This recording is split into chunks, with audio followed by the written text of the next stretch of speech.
Hello Metal Gear Solid fans, this is Solid Dave Snake, continuing Metal Gear May and starting my first review on the McFarlane Metal Gear Solid 2 Sons of Liberty action figures, and we're going to start it off with the one and only Solid Snake. And if you've played Metal Gear Solid 2, you'll know it's kind of a little twist with who you play as the main character in the story. And you only play as Solid Snake for about 10% of the game, I'd say. And then it switches over to Raiden, and you're introduced to him in the series. A lot of Metal Gear Solid fans were upset with this, and others thought it was a neat twist. But all in all, it's my least favorite Metal Gear Solid game out of the bunch. But we're not here to talk about the games, we're here to talk about the figure. So I'll get right into it and start off by showing off Solid Snake's accessories.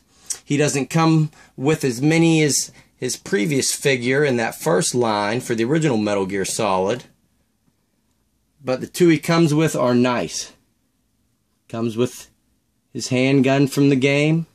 If I can get a good focus in on it. It's kind of tiny. Let me see here. There we go. So not too much to go on with it, but it does fit in the holster on his right hand side, and it fits in there real snug, which is nice. And the second accessory, which he doesn't even use in this game, I don't think, is the FAMAS, the assault rifle that everyone was using in that first game. And as you can tell, it's got a strap to where you can fit it over a shoulder. So give me a second to get it off here, and I'll show it to you in closer detail. And this one is actually a lot more detailed than the ones from the first series for the original Metal Gear Solid game. It actually has a couple features on it. It has this bipod, and the sight doesn't go up and down, but it also has a grenade launcher attachment, an M203 grenade launcher right underneath the barrel there. So that's kind of cool. So different design, and it's got that sling, which is really nice. So two cool accessories, and now I'll show off Solid Snake himself. And this figure in ways is a big improvement on the first one. I like the look of the original Solid Snake, but this has so much detail on it, and it's very articulated. I'll go over the articulation at the end, but the detail McFarlane put in this sneaking suit is really worth a good look over.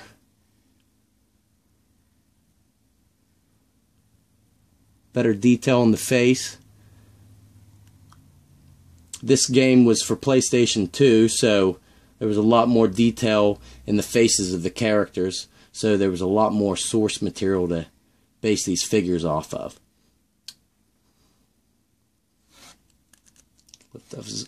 Lift up his arm so you can see his belt and waist area a little bit. Real nice. It looks just like his sneaking suit in that game.